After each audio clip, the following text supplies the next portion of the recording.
আল্লাহর কাছে আমরা আসলে দুইটা জায়গায় সুখে থাকতে চাই। কয়টা জায়গায়? একটা দুনিয়ায়, একটা পরকালে। এখানে আরেকটা মাহফিল চলে নাকি? না। একটা দুনিয়ায় সুখে থাকতে চাই, আরেকটা পরকালে সুখে থাকতে চাই। তো এই সংক্রান্ত কথা বলেছেন আল্লাহ তাআলা সূরা বাকারার 201 নম্বর আয়াতে। সূরা বাকারা 14 গ্রাম আছে না ভাই? আসেনি? কত নম্বর সূরা এটা কেউ জানেন নাকি? কেউ কি জানেন কত নম্বর সূরা? 2 নাম্বার। কত নাম্বার? সবচাইতে ছোট না বড় সূরা? বড়। সবচেয়ে বড় সূরা। বাকারা শব্দের অর্থ হলো গাভী। কি? কে নামকরণ করেছে এটা? আপনাদের সাবেক মন্ত্রী সাহেব নাকি? কে নামকরণ করেছে? আল্লাহ তাআলা নামকরণ করেছে। অতএব আল্লাহ পাকের নামকরণটা যথেষ্ট যৌক্তিক, সুন্দর, অর্থবহ, এটা মেনে নিতে হবে। ঠিক কিনা বলেন? আল্লাহর চেয়ে সুন্দর আর কেউ কথা বলতে পারে? আল্লাহর চেয়ে যৌক্তিক আর কেউ কথা বলতে পারে? যেহেতু নাম আল্লাহ পাক রেখেছেন, তাইলে যথার্থ নামকরণটাই করেছেন। সুবহানাল্লাহ। আমার মুসলমান ভাইরা, আল্লাহ রাব্বুল আলামিন কোরআনুল কারীমের মধ্যে 114টা সূরা দিলেন। সূরা ফাতিহা দিয়ে আল্লাহ তাআলা কোরআনুল কারীম শুরু করলেন, আর সূরা নাস দিয়ে শেষ করলেন। কিন্তু ফাতিহা শব্দের শাব্দিক অর্থ হলো ভূমিকা। যেহেতু কোরআনুল কারীমের ভূমিকা হিসেবে আল্লাহ রাব্বুল আলামিন এই সূরা ফাতিহাকে দিয়েছেন, তাহলে বোঝা যায় এরপর থেকে কোরআনুল কারীমের আলোচনা শুরু। তবে ফাতিহার ভিতরে আল্লাহ তাআলা গোটা কোরআনুল কারীমকে ঢুকিয়ে দিয়েছেন। সুবহানাল্লাহ। যেই কোনো রচনা লিখবেন, প্রবন্ধ লিখবেন, যেই কোনো কিছু লিখবেন, পত্রিকার কলাম, সব কিছুর ভিতরে একটা ভূমিকা থাকে। কোরআনুল কারীমের মধ্যে আল্লাহ পাক একটা ভূমিকা দিয়েছে। ভূমিকার মধ্যে তার পরবর্তীতে যা লেখা হবে সেটার নির্যাসটাকে ঢুকিয়ে দেয়া হয়।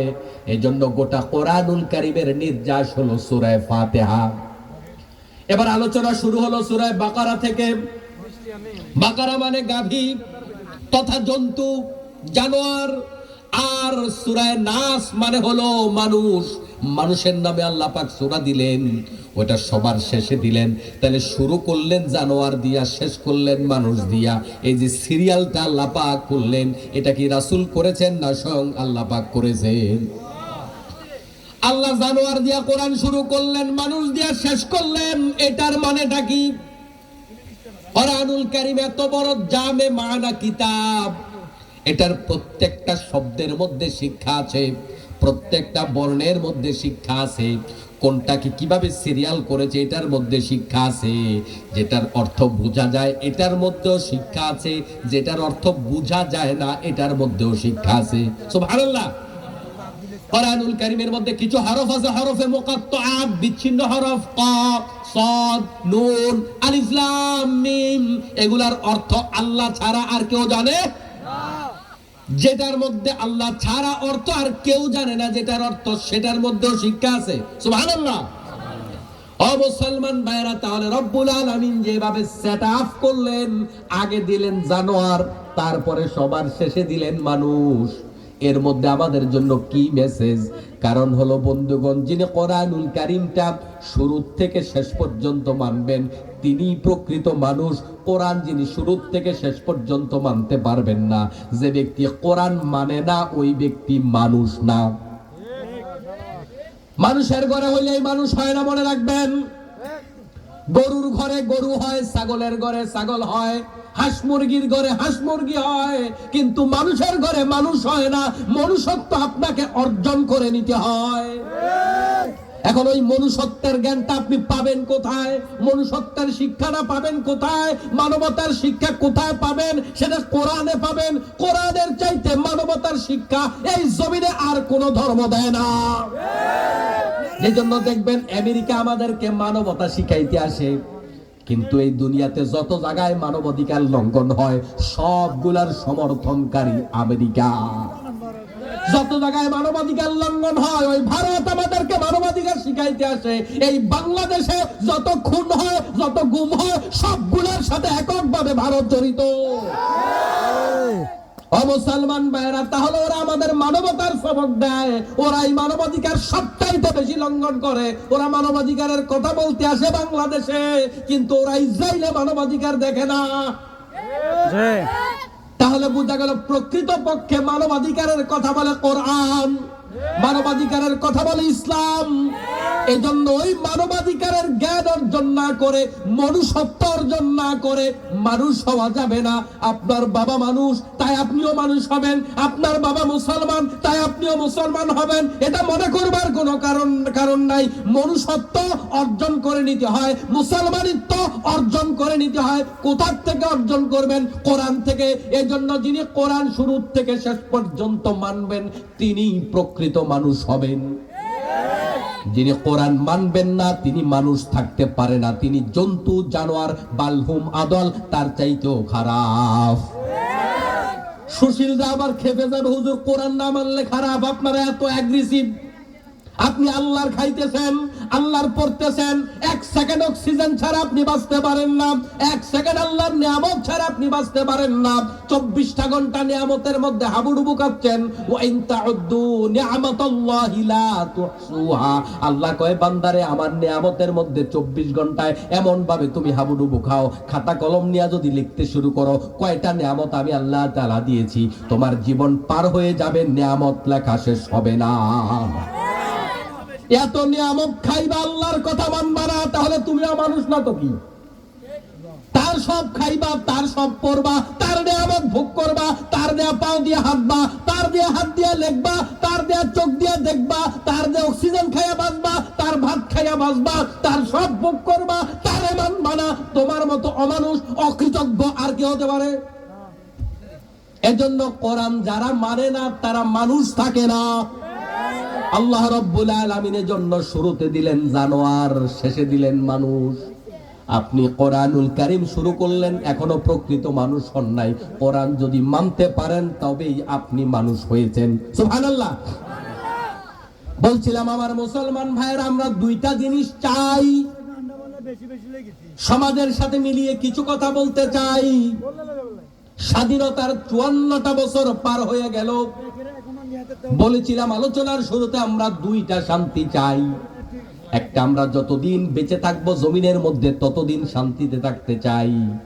আরেকটা হলো মরার পরে, আল্লাহর কাছে যাওয়ার পরে একটু ভালো থাকতে চাই। ঠিক কি না?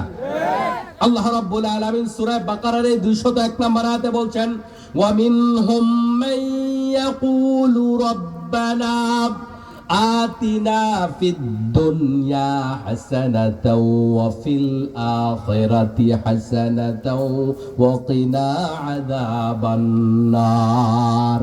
এই দোয়াটা আমরা মুনাজাতের মধ্যে পড়ি না? এটা কোরআনুল কারীমের আয়াত। আল্লাহ রাব্বুল আলামিন বলেন, তাদের কেউ বলে, আল্লাহ তাআলা আমাদেরকে তুমি দুইটা নিয়ামত দাও, ফিদ দুনিয়া হাসানা, দুনিয়াতে আমাদের কল্যাণ দাও, ওয়াফিল আখিরাতে হাসানা, আখিরাতে কল্যাণ দাও, ওয়া কিনা আযাবান নার, ওই কল্যাণ দিয়া তুমি আমাদেরকে দয়া করে জাহান্নামের আগুন থেকে মুক্তি দিয়া দাও। সুবহানাল্লাহ। ও মুসলমান ভাইরা, আমার সামনে যারা বসে আছেন, যারা মাইকের আওয়াজে শুনছেন, আমরা কি এই দুইটার বাইরে আর কিছু চাই নাকি? না। কিন্তু 54 বছরের বাংলাদেশে ফিদ দুনিয়া হাসানা আমাদের হয় নাই। মনে রাখবেন, ফিদ দুনিয়া হাসানা যদি না হয়, দুনিয়ার কল্যাণ যদি না হয়, পরকালের কল্যাণও অর্জন করা যায় না। অনেকে মনে করে ইসলাম মানে খালি পরকাল করো। মুসলমান ভাই মনে রাখবেন, দুনিয়া ছাড়া পরকাল ভালো করা যায় না। এটা আল্লাহ বুঝে না। এজন্য আল্লাহ কয়, আগে দুনিয়া চাও আমার কাছে, এরপরে পরকাল চাও। এই যে আয়াতটা, এটা তো আমি বানায় নিয়ে আসি নাই। আগে কি দুনিয়া চাইতে বলছে না পরকাল? দুনিয়া কোনটা? কারণ দুনিয়া ভালো না হইলে পরকাল ভালো হবে না। আগে দুনিয়া ভালো দরকার। কিভাবে দুনিয়া ভালো না হলে পরকাল ভালো হয় না? আচ্ছা আপনি বলুন দেখি, সকালবেলা একজন পাওনাদার আসছে, দুপুর বেলা আরেকজন আসছে, রাতে আরেকজন আসার কথা আছে, আসার টাইমও হইছে, এশারের নামাজের আজানও দিছে, আল্লাহু আকবার, নামাজে দাঁড়াইলেন, নামাজে মনোযোগিতা আছে তো? পকেটে টাকা নাই, সকালেও আসছে, দুপুরেও পাওনাদার আসছে, রাতে পাওনাদার আসার সময় হইছে, কিন্তু পকেটে টাকা নাই। আপনি নিয়ত বাদলেন আল্লাহু আকবার, নামাজে মনোযোগিতা থাকবে? তাহলে বোঝা গেল পকেটে টাকা না থাকলে নামাজেও মনোযোগিতা আসে না। প্রচন্ড খিদার সময় নামাজে দাঁড়ায়া দেই, কিন্তু নামাজে মনোযোগিতার কমতি থাকে, কারণ পেট পাতিলের দিকে টানে। ঠিক কিনা বলেন? মুসলমান ভাইয়েরা, অভাবে থাকলে মানুষ, বিপদে থাকলে, কষ্টে থাকলে দিন থেকে দূরে সরে যায়। এই বাংলাদেশে হাজার হাজার গরিব হতদরিদ্র মানুষদেরকে কাফের বেঈমান বানিয়ে ফেলেছে বিভিন্ন খ্রিস্টান মিশনারিরা, শুধুমাত্র টাকার লোভ দেখাইয়া। অভাবের কারণে ওই খ্রিস্টান মিশনারি মেম্বারের কাছে আসে না, চেয়ারম্যানের কাছে আসে না, আমাদের কাছে আসে না, কারণ এই লোকগুলা স্বাবলম্বী, তার কাছে যাইয়া লাভ নাই। যেই লোকটা কিস্তি দিতে পারে না, বাড়িঘর বেচার চিন্তা করতেছে, তার কিস্তিটা পরিশোধ করে যদি ইমানটা ধ্বংস করা যায়, তারা যদি জাহান্নামে নেওয়া যায়, তাহলে তারা লাভবান। এজন্য আপনার কাছে যায় না, ওই গরিব লোকের কাছে যায়। ওই গরিব লোকের দুনিয়া হাসানা না হওয়ার কারণে আখিরাতের হাসানাও শেষ। কথা কি বুঝতেছেন? তাহলে দুনিয়ার হাসানা না হইলে আখিরাতের হাসানা হয় না, আল্লাহ জানে। এজন্য আল্লাহ রাব্বুল আলামিন শিখায়, সবাই বলেন রব্বানা আতিনা ফিদ দুনিয়া হাসানাতাও ওয়া ফিল আখিরাতি হাসানাতাও ওয়া কিনা আযাবান নার। আয় আল্লাহ, আমাদেরকে দুনিয়ার কল্যাণ দাও, আখিরাতের কল্যাণ দাও, জাহান্নামের আগুন থেকে আমাদেরকে নাজাত দিয়ে দাও। কিন্তু বন্ধুগণ, দুনিয়ার কল্যাণ মানে শুধুমাত্র কিছু টাকা পয়সা নয়। দুনিয়ার কল্যাণ মানে হলো এই, আমি দরজাটা খুলে ঘুমাইতে পারবো, আমার কোনো টেনশন থাকবে না। দুনিয়ার কল্যাণ হলো এই, আমার মেয়েটাকে চট্টগ্রাম বিশ্ববিদ্যালয়ে ভর্তি করাইছি, কিন্তু আমার টেনশন নাই, আমি জানি আমার দেশ নিরাপদ। দুনিয়ার কল্যাণ হইল এই, আমার দেশের রাস্তাঘাটগুলো নিরাপদ, আমার দেশে কেউ আইন অমান্য করে গাড়ি চালায় না, অতএব আমার ছেলেটা ড্রাইভারি করতে গেছে, আশা করা যায় নিরাপদ। দুনিয়ার কল্যাণ হলো এই, আমার ছেলেটা বিদেশে গেছে, আমার দেশের পররাষ্ট্র নীতি, আমার দেশের কূটনীতি এত চমৎকার, যেমনটা পাশের দেশের লোকেরা অন্যান্য দেশে যায়, আমার দেশের লোকেরাও যায়। অথচ আমরা দেখি একই চাকরি করে, ওরা বেতন পায় 60,000, বাঙালি বেতন পায় 30,000। ওরা মারা গেলে ওদের কফিনটা দেশে সহজে চলে যায়, আমাদের দেশের গরিবরা মারা যায়, কফিনটা দেশে ঠিক মতো আসে না। এই ব্যবস্থাপনাও আমাদের পররাষ্ট্র মন্ত্রণালয় করতে পারে না। দুনিয়ার হাসানা হলো, আমার ছেলে বিদেশে থাকলেও আমার ছেলে নিরাপদ আছে, আমি অভাবে ভুগতেছি, আমার ঋণটা পরিশোধের বন্দোবস্ত আমার সরকার প্রদান করে দেবে। আমি চিকিৎসা করাইতে পারছি না টাকার কারণে, সেই ব্যবস্থাপনাই সমাজটা করে দেবে। টাকার জন্য আমার সন্তান পড়াশোনা করাইতে পারি না, এই ব্যবস্থাপনা আমার সন্তান করে দেবে। তাইলে আমার খাবারের দায়িত্ব, আমার পড়ার দায়িত্ব, আমার চিকিৎসার দায়িত্ব, আমার নিরাপত্তার দায়িত্ব, আমার ইজ্জতের নিরাপত্তা এই সমাজ নিশ্চিত যদি করতে পারে, তখন মনে হবে আমি সুখে আছি। ঠিক কিনা? আল্লাহ রাব্বুল আলামিন কয়, বান্দারে আমার কাছে এটা চাও। রব্বানা আতিনা ফিদ দুনিয়া হাসানা মানে শুধুমাত্র এক বল ভাত চাইলাম আল্লাহর কাছে খাওয়ার জন্য, বিষয়টা এরকম নয়। রব্বানা আতিনা ফিদ দুনিয়া হাসানা মানে আমি একটা নিরাপদ দুনিয়া চাইলাম, আমি একটা নিরাপদ বাসস্থান চাইলাম, আমার জানের নিরাপত্তা চাইলাম, আমার মালের নিরাপত্তা চাইলাম, আমার ইজ্জতের নিরাপত্তা চাইলাম, আমার পড়াশোনা, আমার সামগ্রিক বিষয় নিরাপত্তা আমি পাইলাম, তাহলে আমি সুখী। কিন্তু এখন বন্ধুগণ, আজকের মাহফিলে একটু হিসাবটা মিলায়া দেখেন তো, এই 54 বছরে আমরা কি এই সুখটা এই বাংলাদেশে পাইছি? আমি আসমানের উপরে আর মাটির তলের ওয়াজ করি না, খালি ওয়াজ যদি সমাজের সাথে না মিলে ওই ওয়াজ করে লাভ নাই, যে ওয়াজ আপনার কামেই লাগলো না। মনে রাখবেন, কোরআনুল কারীম বাস্তবিক একটা কিতাব, যেটা ব্যক্তি, পরিবার, সমাজ, রাষ্ট্র প্রত্যেকটা অঙ্গনের সাথে হুবহু মিলে যায়। এটা এমন এক কিতাব যেটা পড়লে আপনি অবাক হয়ে যাবেন। এমন এমন আয়াত আছে, আপনার পড়ে মনে হবে আয়াতটা মনে হয় আমাদের পরিবারের জন্যই নাজিল হয়েছে। কোরআনুল কারীম এমন একটা কিতাব, পড়লে আপনার মনে হবে আয়াতটা মনে হয় আমাদের গ্রামের জন্যই নাজিল হয়েছে। আপনারা অবাক হবেন, আমি কিছু উদাহরণ দিই। আমার জীবনে এরকম অনেক উদাহরণ আছে। গত বছর একটু গল্প শোনাই আপনাদেরকে, মন দিয়ে শোনেন। এক মাহফিলে স্টেজ উঠতেছি, তো স্টেজে উঠার আগে স্বাভাবিকভাবে বক্তার একটা পরিকল্পনা থাকে না যে আজকে কোন বিষয়ে কথা বলবো, থাকে না? থাকে। এখন স্টেজে উঠার সময় আমার পরিকল্পনা হলো আরশের ছায়ায় 7 ব্যক্তি এই বিষয়ের উপরে কথা বলবো। কিন্তু আমার আগের বক্তা, আমি উজু করে রওনা হইলাম স্টেজে, আমার আগের বক্তা তার আলোচনা ক্লোজ করার সময় হাদিসটা বইলা তারপরে নামছে। তাহলে এই বিষয়ের উপর আমার এই মুহূর্তে আর ওয়াজ করা চলবে না, যেহেতু কেবল ওয়াজ করছে। কথা বুঝেন নাই? তাহলে এখন আমাকে কি করতে হবে? ওয়াজের বিষয়টা বদলাইতে হবে, তাই না? তো আমি মাহফিলের স্টেজ 2 মিনিটের 3 মিনিটের দূরত্ব, তৎক্ষণাৎ ভাবলাম তাহলে এখন কি করব? এখন নতুন করে আরেকটা সাবজেক্ট নিতে হবে। আমি একটা সাবজেক্ট নিলাম, সেটা হলো ইন্নামা ইয়ামুরু মাসাজিদাল্লাহ মান আমানা বিল্লাহি ওয়াল ইয়াউমিল আখির। আমি এই আয়াতটা সামনে আনলাম, অর্থাৎ মসজিদ কমিটি যারা হবে তাদের দায়িত্ব, তাদের বৈশিষ্ট্য, তাদের কোয়ালিটি কি হবে এটাকে সামনে রেখে কথা বললাম। মাহফিল শেষ, আমাদের সাথে একজন সেখানকার গণ্যমান্য একজন লোক আসলো। ওই লোক মেহমান হিসেবে গেছে। ওই লোক যখন স্টেজের দিকে যাচ্ছে তাকে কমিটির লোকেরা বলতেছে, আমাদের কমিটিতে যে ঝামেলা আছে হুজুর এটা জানলো কেমনে? আমি তো আসলে কিচ্ছু জানি না। কয় নিশ্চয় আপনি বলছেন, হুজুর এত কথা জানলো কেমনে? আমার প্রিয় ভাইরা, এটা হচ্ছে কোরআনুল কারীমের মুআজিজা। কোথায় কোন কথা বলা লাগবে সেটা বলানোর মালিক কে? আরেকটা গল্প শোনাই, তারপরে মূল আলোচনায় ঢুকতেছি। লক্ষ্মীপুর এক মাহফিলে, আজ থেকে অনেক বছর আগে, 7-8 বছর 10 বছর আগে, এক মাহফিলে আমি বললাম সমাজে কিছু মুনাফিক আছে, এরা মাহফিলে 10,000 টাকা দেয়, মমতাজের গানের মঞ্চে ওরা 1 লাখ টাকা দেয়। এরা হলো মুনাফিক, 2 জায়গায় দেয়, এক জায়গায় কম দেয়, এক জায়গায় বেশি দেয়। ওয়াজ করে তো আমি চলে আসছি, মাহফিল এটা নাকি বন্ধ হয়ে গেছে। গত 2 বছর আগে, গত বছরই সম্ভবত 25-এর এই বিপ্লবের পরে আমারে আবার ফোন দিয়া বলতেছে, হুজুর আপনার আবার দাওয়াত, মাহফিলটা তো বন্ধ ছিল। মাহফিল কেন বন্ধ হয়েছে? কয় আপনার ওয়াজের কারণে বন্ধ হয়েছে। আমার ওয়াজের কারণে তো মাহফিল বন্ধ হয় না, আমি চেষ্টা করি সবাইকে সম্মান দিয়ে কথা বলতে। কেন বন্ধ হইল? বলে যে আপনি যে বলছেন কথাটা, ওয়াজ খালি সভাপতির সাথে মিলে নাই, একেবারে সংখ্যা শুদ্ধ মিল লাগেছে। 10,000 আর 1 লাখ বলছি না, কয় সংখ্যা সহ মিল লাগেছে। এবার সভাপতি কয় তোমরা হুজুর নিশ্চয় শিখাই দিস। আমি এখানে মূলত কোনো ক্রেডিট দেখাবার জন্য বলছি না, এটা কোরআনের ক্রেডিট, আমার ক্রেডিট নয়।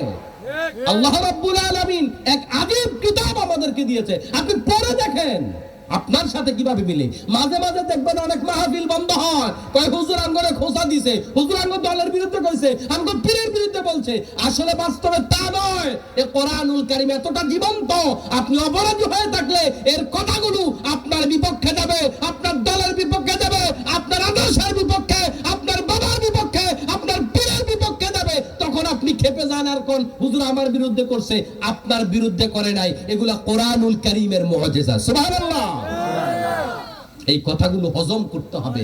কোরআনুল কারীম আল্লাহ রাব্বুল আলামিন আমাদেরকে যা দিয়েছেন, তিতা লাগলে সেটাও মানতে হবে, মিষ্টি লাগলে সেটাও মানতে হবে। আমার মুসলমান ভাইরা, রব্বানা আতিনা ফিদ দুনিয়া হাসানা, 1 নম্বরে দুনিয়ার হাসানা লাগবে। দুনিয়ার হাসানা যদি নিশ্চিত করতে না পারি, তাহলে আমাদের আখিরাতের হাসানা নষ্ট হয়ে যাবে। দেখবেন আমাদের গ্রামে গঞ্জে এমন হয়, যখন 1 সপ্তাহ 10 দিন একটানা বৃষ্টি চলে, কিন্তু ধান কাটার পরে ধানগুলা ঘরে পচে যায় অবস্থা। এমনও মহিলা আছে কয় দমকার আকাশ ছিদ্র হয়ে গেছে। কয়নি? এই কথা বললে ইমান চলে যাবে, ইমান চলে যাবে। আল্লাহর সিদ্ধান্তের বাহিরে বক্তব্য দেয়া কুফরি। এখন বলেন দেখি, এই যে হাসানা নাই, কষ্ট পাইলো, কষ্টের কারণে তার ইমান নষ্ট হলো। মানুষ কষ্টে পড়লে আল্লাহরেও গালি দেয়, মানুষ বিপদে পড়লে আল্লাহরেও গালি দেয়। এজন্য আল্লাহর কাছে এমন বিপদ থেকে আমরা পানাহ চাই, এমন পরীক্ষা থেকে পানাহ চাই, যে পরীক্ষা দিলে আমরা আমাদের ইমান হারিয়ে ফেলার সম্ভাবনা আছে। সবাই বলেন আমিন। আমার মুসলমান ভাইরা, আমরা 54টা বছর ধরে এই দুনিয়ার হাসানা করতে পারলাম না, এই বাংলাদেশের হাসানা হয় নাই। আজকে রাতে মোবাইল দেয়, এই স্টেজের উপরে রাইখা যান, আমিও যদি রাইখা যাই, আগামীকাল সকালে আইলে মোবাইলটা পাওয়া যাইব তো না? প্রধান বক্তার মোবাইল সম্মান টম্মান করে রাইখা যাবো জোরে। গতকাল রাতেও বাংলাদেশের বিখ্যাত দুই একজন আলেমের গাড়ি ডাকাতি হয়েছে। এতে কি সম্মান করে কইছে, হুজুর আপনি নামাজি মানুষ, ভালো মানুষ, খতিব মানুষ, থাক আমনের টাকাটি নিতাম না। এটা কইয়া কি হুজুরের ছাইরা দিছে? হুজুরের গাড়ি ঘোড়া ভাঙ্গা সর্বনাশ করে দিছে। হেতের কাছে ওই যে একটা কথা আছে, আমাদের কুমিল্লা চোরের শ্বশুর বাড়ি নাই, বুঝেন না কথা? এতে জেনে যায় হেনেই চুরি করে। অবস্থা হলো এই। তাহলে নিরাপত্তা আছে কিনা বলেন? নিরাপত্তা নাই রে ভাই। আমাদের দেশে চোরের অভাব নাই, ডাকাতের অভাব নাই, আমাদের দেশে নামাজি লোকের অভাব নাই, কিন্তু এরপরেও দেখবেন আমাদের সমাজে শান্তি নাই। কেন শান্তি নাই? আমরা প্রকৃত অর্থে দুনিয়ার কল্যাণ হাসিল করতে পারি নাই। এটা হাসিল করতে না পারার কারণে আমাদের দুনিয়াও বরবাদ হইছে, আমাদের আখিরাতও বরবাদ হইছে। এই বাংলাদেশের যারা ইসলামী অর্থনীতিবিদ, তাদের গবেষণা হলো এই মানুষগুলাকে যদি যেই পরিমাণ টাকাওয়ালা মানুষ বাংলাদেশে আছে, তাদের টাকার 2.5% হারে যদি যাকাত নিয়ে এই বাংলার গরিবদের হাতে তুলে দেয়া হতো, 5টা বছরের ব্যবধানে এই গরিবগুলা ধনী হয়ে যেত। এই গরিবগুলা মানুষের কাছে এভাবে আর হাত পাতা লাগতো না, তাদের কর্মসংস্থানের ব্যবস্থাটা হয়ে যেত। কিন্তু বন্ধুগণ, সেটা কি হচ্ছে না। কিন্তু তার বিপরীতে কি হচ্ছে? তার বিপরীতে আমাদের দেশের অর্থ ব্যবস্থা সুদভিত্তিক। আপনি আলেম মানুষ, সুদ খান না, আরেকজন সুদ খায়, আপনি তার বিরুদ্ধে ওয়াজ করেন, কিন্তু মনে রাখবেন দেশীয় অর্থ ব্যবস্থাটা সুদভিত্তিক হওয়ার কারণে ওই সুদভিত্তিক অর্থনীতির টাকায় আপনার মসজিদেও প্রণোদনা মাঝে মাঝে আসে। ওই সুদের টাকায় কেনা টাইলসের মধ্যে আপনি সেজদা দেন, আর আপনি কোন হুজুর দোয়া কবুল হয় না কেন, নামাজ কবুল হয় না কেন? আপনি হারাম টাকার টাইলসের মধ্যে সেজদা দিবেন, তার মানে আপনি নাপাক জায়গায় সেজদা করছেন। নাপাক জায়গায় সেজদা করলে নামাজ হয় না। আপনি যে রাস্তাটা দিয়ে হাইটা আসছেন, আপনি মনে করেন আমি ভালো মানুষ, আমি হাজী সাহেব, আমি হারাম খাই না। আমার আগের বক্তা হালাল হারাম নিয়ে কথা বলেছেন। আমরা যারা মনে করি আমরা হারাম খাই না, যেহেতু আমি সুদের ব্যবসা করি না, সুদের টাকা লাগাই না, কাউকে দেইও না, নেইও না, আমি তো ভালো মানুষ। আপনি নিশ্চিত ভালো মানুষ, এটা বলবার কোনো সুযোগ নাই। কারণ খাইলে কেবল খাওয়া হয় না। আমরা যে টাকা খরচ করি কেবল খাওয়ার জন্য না। ওষুধ কেনার জন্য টাকা খরচ করি, জামা কাপড় কেনার জন্য টাকা খরচ করি, যানবাহন কেনার জন্য টাকা খরচ করি, বাড়িঘর করবার জন্য টাকা খরচ করি। তাহলে আমাদের টাকা কেবল খাওয়ায় খরচ হয় না, টাকা বিভিন্ন মাধ্যমেই খরচ হয় কিনা? এই যে রাস্তাটা সুদের টাকায় তৈরি করা হলো, আপনি মাহফিলে আসার সময় পাওগুলা কি কাঁধে লই আইছিলেন? আপনি রাস্তা দিয়ে হাঁটেন নাই, তার মানে আপনি আংশিক হলেও ওই সুদের টাকার সুবিধা গ্রহণ করেছেন। আল্লাহ তাআলা হাসরের মাঠে যদি প্রশ্ন করে, রে বান্দা, ও 14 গ্রামের মুসলমান, ওই সুদের টাকার রাস্তায় কেন হাঁটছিলা? সুদের টাকার মসজিদে কেন নামাজ পড়েছিলা? সুদের টাকার সরকারি সুবিধা কেন নিছিলা? যত বড় হাজী সাহেব হোক না কেন, বাইতুল মুকাররমের খতিব আল্লাহর দরবারে জবাবদিহি করতে পারবে না। এজন্য আমার মুসলমান ভাইরা, দুনিয়ার হাসানা আখিরাতের হাসানা, তথা দুনিয়ার কল্যাণ আখিরাতের কল্যাণ একটা আরেকটার পরিপূরক, একটার ছাড়া আরেকটা হয় না। আগে দুনিয়ার হাসানা লাগবে। এখন মুসলমান ভাইরা, বাংলাদেশের সংবিধান কতবার পরিবর্তন হয়েছে? 12-13 বার বদলেছে নাকি? কবার বলো? এরকমই তো না? যাক, এখন এতবার যে পরিবর্তন হয়েছে, এখন আবার নতুন করে জুলাই সনদ হয়েছে, তার মানে আগেরটা বাদ, এই সনদের উপর বাংলাদেশ চলবে। আচ্ছা বলেন দেখি, বাংলাদেশে চুরি একেবারে চিরতরে এবার জুলাই সনদ দিয়া বন্ধ হয়ে যাবে? হ্যাঁ, বাংলাদেশে আর ডাকাত থাকবে না, দর্শন আর হবে না, ইফটিজিং আর হবে না। আপনারা বলেন না, আমি বলবো না। হবে? হওয়ার সম্ভাবনা আসেনি? আছে। তার মানে আমাদের দুনিয়ার হাসানা এখনো হয় নাই। হয়তো কিছুটা ভালো হবে, কিন্তু খুনাখুনি বন্ধ হয়ে যাবে, মারামারি বন্ধ হয়ে যাবে, টেন্ডারবাজি বন্ধ হয়ে যাবে, চাঁদাবাজি বন্ধ হয়ে যাবে। এটাকে 100% বলতে পারবেন?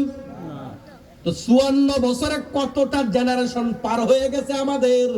আমরা হাসানার জন্য চেষ্টা করলাম, দুনিয়ার হাসানার চেষ্টা করতে করতে 54 বছর পার করলাম, এখনো হাসানা পাইলাম না। এরই মধ্যে দাদা মারা গেছে, এরই মধ্যে বাবা মারা গেছে, এরই মধ্যে আমার দাড়িও সাদা হইছে। আপনি দুনিয়ার হাসানা আর কবে পাইবেন? আখিরাতের হাসানা কই? এজন্য আমার মনে হয় আমাদের নড়ে চড়ে বসা দরকার, আত্মসমালোচনা করা দরকার, আমাদের ভাবা দরকার কোন কারণে আমার দুনিয়ার হাসানা হয় না, আর দুনিয়ার হাসানা না হলে আখিরাতের হাসানাও হবে না। আজকে আমাদের মাহফিলের আলোচনার বিষয় হলো আমরা ব্যক্তি জীবনে, পারিবারিক জীবনে, সামাজিক জীবনে 10টা যোগ্যতা অর্জন করব। কয়টা? এই যোগ্যতা অর্জন করলে দুনিয়ার হাসানা হবে, আর দুনিয়ার হাসানা হলে আখিরাতেও হাসানা পাওয়া যাবে, ঠিক কি না? তাহলে দুনিয়াতেও শান্তি পাইলাম, আখিরাতেও শান্তি পাইলাম। এর মধ্যে 1 নম্বরের যোগ্যতা হলো তাওহীদ। 1 নম্বরের যোগ্যতা কি? তাওহীদ। সবাই বলেন নাকি? দেখবেন নুরানির পড়াগুলো ছাত্ররা ভুলে না। আপনাদের বাসায় ছোট বাচ্চাটা আছে না, নুরানিতে যে পড়ায় আখলিস দিন আগে একফিকাল আমালুল কালিল, দেখবেন বাচ্চা বাথরুমে বইয়া বইয়াও হাদিস কয়। কয়নি? এতে তো আর বুঝে না জায়েজ না জায়েজ।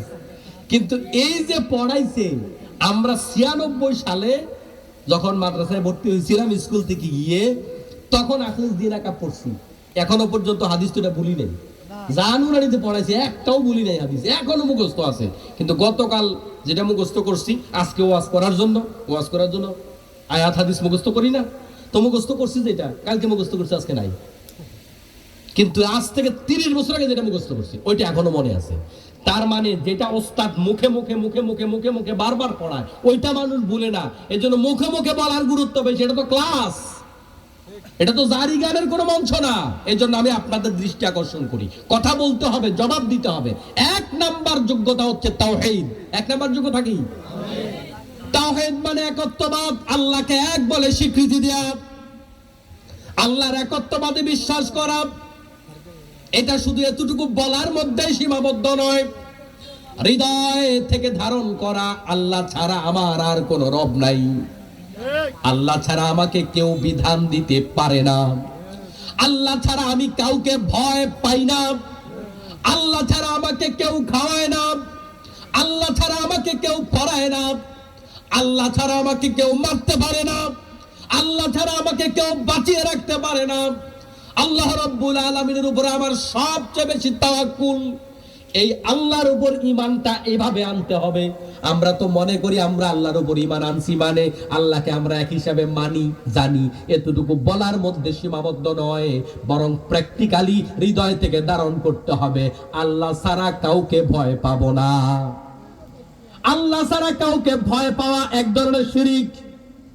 আল্লাহ তাআলা সব গুনাহ বান্দার মাফ করে দেবেন, একটা গুনাহ মাফ করবেন না, সেই গুনাহটার নাম হলো শিরক। ইন্নাল্লাহা লা ইয়াগফিরু আইয়ুশরাকা বিহি ওয়া ইয়াগফিরু মা দুনা যালিকা লিমান ইয়াশা। আল্লাহ তাআলা বান্দার সব গুনাহ মাফ করে দেবে, একটা গুনাহ মাফ করবে না, সেটা হলো শিরক করা। আমরা আল্লাহর ভয়ের চাইতে মাঝে মাঝে বান্দার ভয় বেশি পাই। একটা ছোট উদাহরণ দিলে বুঝবেন। আমার সামনে যারা বসে আছেন সবাই কি নামাজি? কিছু আদা নামাজি, কিছু বেনামাজি আছে না নাই? পড়ে না কেন? নামাজের ওয়াজ কি কেউ কম বুঝে? নামাজ না পড়লে আগুনে পড়াবে আল্লাহ, জাহান্নামে যাওয়া লাগবে, এটা কি জানে না কেউ? সবাই জানেনি তো পড়ে না কেন? এখন যদি আমাদের চারপাশে 200 আর্মি দাঁড়াইয়া বন্দুক দইরা কয় এখন 2 রাকাত করে নামাজ পড়, তাইলে ছেড়ে দিব, নাইলে সবাই গ্রেফতার। কে কে পড়বেন না নামাজ দেখি? সবাই পড়বে। যদি কোনো হিন্দু ভাই মাহফিল শখ করে শুনতে আইসা তাকে হেতেও কইব আল্লাহু আকবার। তাহলে আপনি পুলিশের ডরে, আর্মির ডরে, র্যাবের ডরে নামাজ পড়লেন, আল্লাহর ডরে নামাজ পড়লেন না। আল্লাহর চাইতে আপনি র্যাবকে বেশি ভয় পেয়েছেন। রবের চেয়ে বেশি যদি র্যাবকে ভয় পায় তার ঈমান থাকার কথা নয়। আপনি যতই বলেন আল্লাহকে সবচাইতে বেশি ভয় পাই, প্র্যাকটিক্যাল জীবনে তো পাচ্ছেন না। দুনিয়ার আইনকে আমরা যতটা শ্রদ্ধা করি, রাষ্ট্রীয় আইনকে যতটা সম্মান করি, যে এই আইন ভাঙলে আমার জেলখানায় নেবে, অথচ আমরা আল্লাহর আইনকে সেভাবে সম্মান করি না। আল্লাহ তো কইছে এটা না মানলে জাহান্নামে দিবে, ওইটারে সেভাবে সিরিয়াসলি নেই না। তাহলে আপনি আল্লাহর চাইতে বান্দারে বেশি ভয় পাইছেন। আল্লাহ রাব্বুল আলামিন ইমাম সাহেবকে বলছে ওয়া আরিদ আনিল মুশরিকিন, হক কথা বলার ক্ষেত্রে কোন মুশরিকরা কি মনে করে সেদিকে তাকাবা না, সব কথা খুলে খুলে জনতার সামনে বলে দেবে। বলেছে কে? কিন্তু ইমাম সাহেব সভাপতির ডরে কথা কয় না। আল্লাহ কয় আমার ডরে বা সব চাইতে বেশি, সব কথা জনতার সামনে খুলে বলে দাও। কিন্তু ইমাম সাহেব বলতে চায় না। ইমাম সাহেব আল্লাহকেও ভয় পায়, সভাপতিও ভয় পায়, বরং আল্লাহর কথার চাইতে সভাপতির কথাকে গুরুত্ব বেশি দিছে। তার মানে সভাপতি ইমাম সাহেবের দ্বিতীয় খোদা। কথা বুঝতে পারছেন কিনা? আমরা সবাই তো বলি আমরা আল্লাহকে মানি, আল্লাহকে এভাবে মানি না। একটু অভাবে পড়লে অনৈতিক রাস্তা বেছে নেই, আল্লাহর উপর ভরসা করতে পারি না। আল্লাহ সকালে দেয় নাই তো দুপুরে দেবে, দুপুরে দেয় নাই তো রাতে দেবে, এবছর দেয় নাই আগামী বছর দেবে। আর যদি না দেয় মনে রাখতে হবে আল্লাহ যেটা বাকি রাখে সেটা হাজার হাজার কোটি কোটি গুণ বাড়াইয়া আখিরাতে আল্লাহ তাআলা আপনাকে দিয়া সম্মানিত করে দেবে। সুবহানাল্লাহ। এজন্য আল্লাহ কিছু দিলেও খুশি, না দিলেও খুশি। মনে রাখবেন আল্লাহ যেটা দেয় সেটা কম, আর যেটা দেয় না সেটা অনেক বেশি। আল্লাহু আকবার। ওয়ালাল আখিরাতু খায়রুল লাকা মিনাল উলা। এজন্য আল্লাহ তাআলা বলেন দুনিয়ার চাইতে পরকাল বড় উত্তম। দুনিয়ায় তোমরা যেগুলার উত্তম মনে করো এগুলা আখিরাতে খাওয়ার মতো দেখার মতো রুচি তোমাদের হবে না। প্রিয় মুসলমান ভাইরা, তাহলে এই যে একত্ববাদকে আমরা যদি ধারণ করতে পারতাম, কেউ আমাকে দেখে না আল্লাহ আমাকে দেখে, এটার নাম একত্ববাদ। আপনি দুর্নীতি দমন কমিশন যতই তৈরি করেন না কেন, ওই দুর্নীতি দমন কমিশন টয়লেটে গিয়ে আপনারে পাহারা দেবে না, এটা সম্ভব না। আপনি অ্যাকাউন্টে লেনদেন করবেন না বিকাশে করবেন, বিকাশে করবেন না নগদে করবেন, না হলে আপনি ক্যাশ করবেন, না হলে আপনি আত্মীয় স্বজন দিয়া করাইবেন। দুর্নীতি করার একটার পরে একটা রাস্তা আছেই। দুর্নীতি বন্ধ হওয়ার সবচাইতে বড় রাস্তা হলো ওইটা যে আমি যেখানে দুর্নীতি করি কেউ দেখে না, কিন্তু একজন দেখে, তার নাম হলো আল্লাহ। তার নাম কি? সবাই একটু আল্লাহকে ডাক দেন, আল্লাহ আল্লাহ।